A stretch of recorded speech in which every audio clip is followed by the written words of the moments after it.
اللہ رب العزت سورہ یونس میں آیت نمبر 93 میں ارشاد فرماتے ہیں وَلَقَدْ بَوَّأْنَا بَنِي إِسْرَائِيلَ مُبَوَّأَ صِدْقٍ وَرَزَقْنَاهُمْ مِنَ الطَّيِّبَاتِ فَمَا اخْتَلَفُوا حَتَّى جَاءَهُمُ الْعِلْمُ إِنَّ رَبَّكَ يَقْضِي بَيْنَهُمْ يَوْمَ الْقِيَامَةِ فِيمَا كَانُوا فِيهِ يَخْتَلِفُونَ۔ اس آیت سے پہلے تذکرہ ہو رہا تھا موسیٰ علیہ السلام کا، ہارون علیہ السلام کا اور فرعون کا، بنی اسرائیل کا۔ تو اللہ رب العزت اس آیت یعنی کہ آیت نمبر 93 سے پہلے وعدے کر چکے ہیں کہ اللہ تعالیٰ نے بنی اسرائیل کو سمندر پار کرایا، فرعون نے ان کا تعاقب کیا تو اللہ نے اس کو غرق کیا، مرتے ہوئے اس نے کلمہ پڑھ لیا لیکن کلمہ پڑھنے کا فائدہ نہیں ہوا۔ اب اللہ تعالیٰ بنی اسرائیل کا تذکرہ کر رہے ہیں۔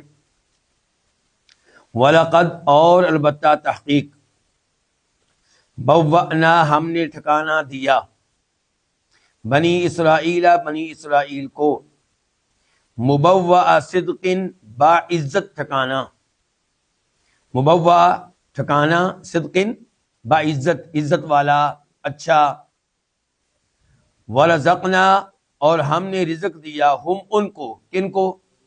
بنی اسرائیل کو، من الطیبات پاکیزہ چیزوں میں سے۔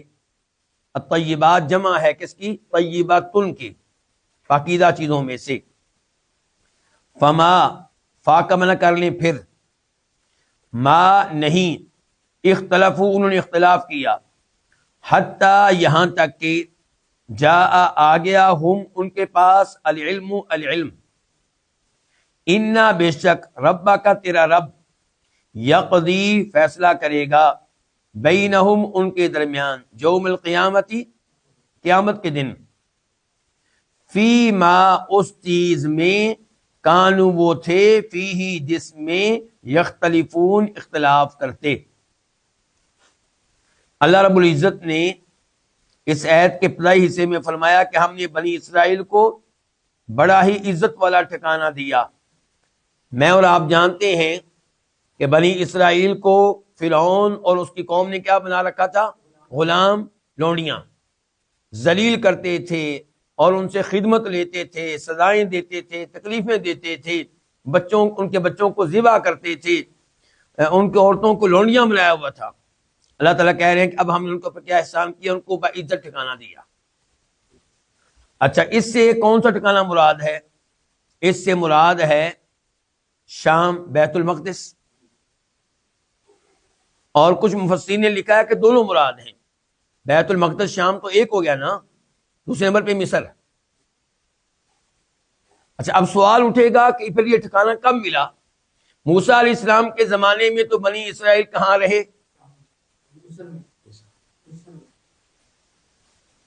مصر میں تو غلام تھے، لونڈیوں کی طرح برتاؤ تھا ان سے، باعزت ٹھکانہ کہاں ملا؟ موسیٰ علیہ السلام کے زمانے میں۔ آپ کو کیا ہے، آپ لوگ میرے ساتھ ایک عرصے سے ہیں، یہ جواب آپ کا عجیب ہے۔ موسیٰ علیہ السلام کے ساتھ تو وہ صحرا میں رہے ہیں، جہاں ان کے اوپر منصلبہ نازل ہوتا رہا، اللہ نے پھر بھی قلم کیا، لیکن سزا تھی ان کا صحرا میں رہنا، اللہ کی طرف سے ان کے لیے سزا تھی۔ تو پتہ چلا کہ اس سے مراد ہے وہ زمانہ جو موسیٰ علیہ السلام کے فوت ہونے کے بعد ہے۔ آپ کہہ سکتے ہیں یوشع علیہ السلام کے زمانے میں، کیونکہ ان کی قیادت میں ان لوگوں نے بیت المقدس کو فتح کیا تھا۔ موسیٰ علیہ السلام تو بیت المقدس کی طرف ان کو لے جا رہے تھے، جہاد کا حکم دیا، لڑنے کا حکم دیا، تو انہوں نے کہا تھا اذهب انت وربك فقاتلا انا هنا قاعدون، کیا موسیٰ ہم نہیں لڑ سکتے، آپ لڑے اور آپ کا رب لڑے۔ تو اللہ تعالیٰ نے پھر اس ارض مقدس کو یعنی کہ شام کو ان پہ حرام کر دیا تھا، کتنے سالوں کے لیے؟ 40 سالوں کے لیے۔ 40 سال فرمایا تم اس صحرا میں دھکے کھاتے رہو گے، ارض مقدس میں تم داخل نہیں ہو سکتے 40 سالوں کے لیے۔ تو اس زمانے میں آپ نہیں کہہ سکتے باعزت ٹھکانہ دیا۔ تو یہ بعد میں پھر یوشع علیہ السلام کے ساتھ مل کے انہوں نے شام کو، بیت المقدس کو فتح کیا، تو وہ باعزت ٹھکانہ ان کے لیے ہو گیا۔ اور اس کا تذکرہ اس آیت میں بھی ہے سورہ مائدہ میں، یا قوم ادخلوا الارض المقدسۃ التي كتب اللہ لکم۔ موسیٰ علیہ السلام نے کہا تھا جب وہ زندہ تھے کہ اس ارض مقدس میں داخل ہو جاؤ، یہ اللہ نے تمہارے لیے جگہ لکھ دی ہے، جس کا مطلب ہے کہ بالآخر انہوں نے وہاں پہنچنا تھا اور پھر وہ پہنچے، لیکن موسیٰ علیہ السلام کے بعد علیہ الصلوۃ والسلام۔ دوسری طرف مصر کی طرف آ دیں، اللہ تعالیٰ کہتے ہیں سورہ شعراء میں کذالک وأورثناها بنی اسرائیل، کہ ہم نے فرعون کے لشکروں کو مصر سے نکالا، جب وہ نکلے موسیٰ علیہ السلام کے تعاقب میں، ان کی قوم کے تعاقب میں بڑے جوش سے نکلے، بہت بڑی فوج نکلی، تو اللہ تعالیٰ کہتے ہیں ہم نے ان کو نکالا ان کے مال سے، ان کے خزانوں سے اور ایک اچھی جگہ سے، اور ہم نے وارث بنا دیا ان تمام چیزوں کا بنی اسرائیل کو۔ تو اس کا مطلب یہ ہے کہ بنی اسرائیل مصر میں بھی بعد میں حکمران بنے ہیں اور اس زمین کے وارث بنے ہیں۔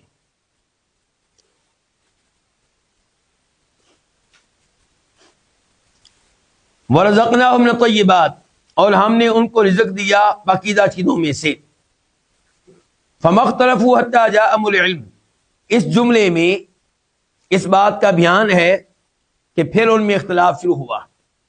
اس کا مطلب ہے کہ ایک وقت تک وہ بغیر اختلاف کے توحید کے اوپر تھے،